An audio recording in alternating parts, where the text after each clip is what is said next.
আমরা এখানে বিশ্বের সবচেয়ে বড় ধারণাগুলো নিয়ে আলোচনা করি, সেগুলোকে ভেঙে সহজ করে বোঝার চেষ্টা করি। আমরা যে সূত্রগুলো বিশ্লেষণ করেছি সেগুলো কিন্তু একটা অন্যরকম ইঙ্গিত দিচ্ছে, যখন বেশিরভাগ মানুষ সোনা বা ক্রিপ্টোর মতো পরিচিত বিনিয়োগ নিয়ে ব্যস্ত।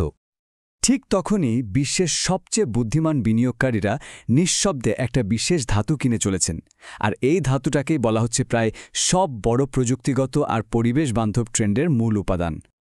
আর সেই ধাতুটা হল তামা। হ্যাঁ, আজ আমরা এই তামা নিয়েই কথা বলবো, যাকে প্রায়ই বলা হয় আধুনিক দুনিয়ার এক নীরব নায়ক। বেশ, তাহলে চলুন শুরু করা যাক। সবার আগে বুঝতে হবে হঠাৎ করে এই ধাতুর চাহিদা কেন এত বাড়তে চলেছে। এর একটা বড় কারণ হল ইলেকট্রিক গাড়ির বিপ্লব। দেখুন, একটা সাধারণ পেট্রোল গাড়িতে লাগে প্রায় ২২ কেজি তামা, আর সেখানে একটা ইলেকট্রিক গাড়িতে লাগে ৮০ কেজির মতো, মানে প্রায় ৪ গুণ বেশি। ভাবা যায়? কিন্তু গল্পটা শুধু গাড়িতেই শেষ না। চাহিদা আসছে সবুজ আর ডিজিটাল অর্থনীতির প্রায় সব জায়গা থেকে। যেমন ধরুন, রিনিউয়েবল এনার্জি মানে উইন্ড আর সোলার পাওয়ার প্ল্যান্টে জীবাশ্ম জ্বালানির চেয়ে ৫ থেকে ১২ গুণ বেশি তামা লাগে। আবার এআই, ডেটা সেন্টার বা হাই স্পিড রেলের মতো আধুনিক পরিকাঠামোর কথা তো বাদই দিলাম। এই চারটা দেখলে ব্যাপারটা আরও পরিষ্কার হবে। দেখুন, চাহিদাটা কতটা ছড়িয়ে ছিটিয়ে আছে। ইলেকট্রিক্যাল জিনিসপত্র, বাড়িঘর বানানো, ইনফ্রাস্ট্রাকচার, ট্রান্সপোর্ট, মানে বলতে গেলে অর্থনীতির প্রায় সব ক্ষেত্রেই এর দরকার। ভারতের মতো দেশগুলো এই বাড়তি চাহিদার একটা দারুণ উদাহরণ। দেখুন, ২০২৪-এ যেখানে ১.৭ মিলিয়ন টন লাগত, ধারণা করা হচ্ছে ২০৩০-এর মধ্যে সেটা প্রায় দ্বিগুণ হয়ে যাবে, আর ২০৪৭ সাল নাগাদ তো প্রায় ৬ গুণ। এই বিপুল বৃদ্ধিটা কিন্তু বিশ্ববাজারে একটা বড় ধাক্কা দেবে। তো একদিকে চাহিদা হু হু করে বাড়ছে, তাহলে প্রশ্ন আসতেই পারে, আমরা আরও বেশি তামা উৎপাদন করছি না কেন? এখানেই গল্পের আসল টুইস্ট। আসলে নতুন করে তামার সাপ্লাই বাড়ানোটা ভীষণই ধীর আর খরচ সাপেক্ষ একটা ব্যাপার। একটা নতুন খনি খুঁজে বের করে সেখান থেকে প্রোডাকশন শুরু করতে প্রায় ১০ বছর বা তারও বেশি লেগে যায়। আর এই লম্বা সময়টাই একমাত্র সমস্যা না, আরও অনেক কাঠামোগত চ্যালেঞ্জ আছে।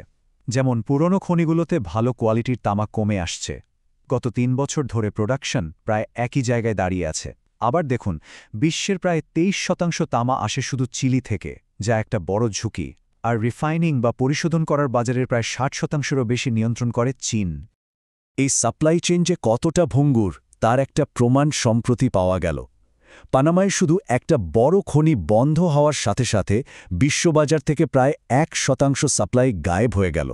জাস্ট একটা খনি। তাহলে ব্যাপারটা কি দাঁড়াচ্ছে? একদিকে দ্রুত বাড়তে থাকা চাহিদা, আর অন্যদিকে সীমিত আর ভঙ্গুর সাপ্লাই। এই দুটো মিলে একটা বিশাল ভারসাম্যহীনতা তৈরি হচ্ছে। কিছু অ্যানালিস্ট তো এমনও বলছেন যে ২০৩৫ সালের মধ্যে প্রায় ৩০% সাপ্লাই ঘাটতি হতে পারে। বেশ, তো এই পুরো পরিস্থিতিটা কিভাবে একটা বিনিয়োগের সুযোগ তৈরি করছে, চলুন দেখা যাক আমাদের সূত্রগুলো কি বিকল্পের কথা বলছে। সূত্রগুলো ভারতের বেশ কয়েকটা কোম্পানির কথা বলছে। প্রত্যেকটারই কিন্তু এই বাড়তি চাহিদা থেকে লাভ করার জন্য আলাদা আলাদা স্ট্র্যাটেজি আছে। আর যারা বিশ্বজুড়ে বিনিয়োগের কথা ভাবছেন, তাদের জন্য ইটিএফ একটা ভালো অপশন হতে পারে। এর মাধ্যমে একসঙ্গে অনেকগুলো আন্তর্জাতিক মাইনিং কোম্পানিতে বিনিয়োগ করা যায়, অথবা সরাসরি তামার দামের ওঠানামার সাথে জুড়ে থাকা যায়। তবে হ্যাঁ, যে কোনো বিনিয়োগের কথাই কিন্তু ঝুঁকি ছাড়া সম্পূর্ণ হয় না, তাই এর নেতিবাচক দিকগুলো আমাদের পরিষ্কারভাবে দেখে নিতে হবে। এর পক্ষে যুক্তিগুলো বেশ শক্তিশালী, যেমন গ্রিন এনার্জি, এআই, ডিজিটালাইজেশন, এগুলো সবই লং টার্ম ট্রেন্ড। অন্যদিকে ঝুঁকিগুলো হল অর্থনৈতিক মন্দা, রাজনৈতিক সমস্যা আর দামের হঠাৎ ওঠানামা। আসলে তামা অনেকটা রোলার কোস্টারের মতো, তাই সূত্রগুলো বলছে যে এখানে রোজকার ছোটখাটো ওঠানামা না দেখে দীর্ঘমেয়াদী ট্রেন্ডটার ওপর ভরসা রাখতে হবে। মানে ধৈর্যটা খুব জরুরি। যেহেতু এতে অস্থিরতা আছে, তাই একটা সুশৃঙ্খল বিনিয়োগ কৌশল মেনে চলা ভালো।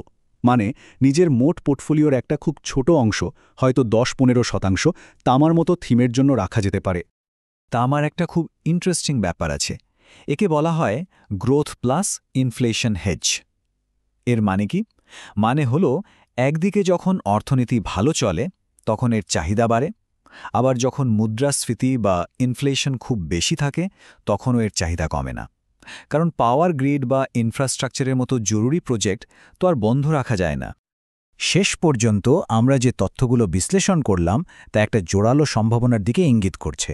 আর তাই আমাদের সামনে একটাই প্রশ্ন রেখে যাচ্ছে।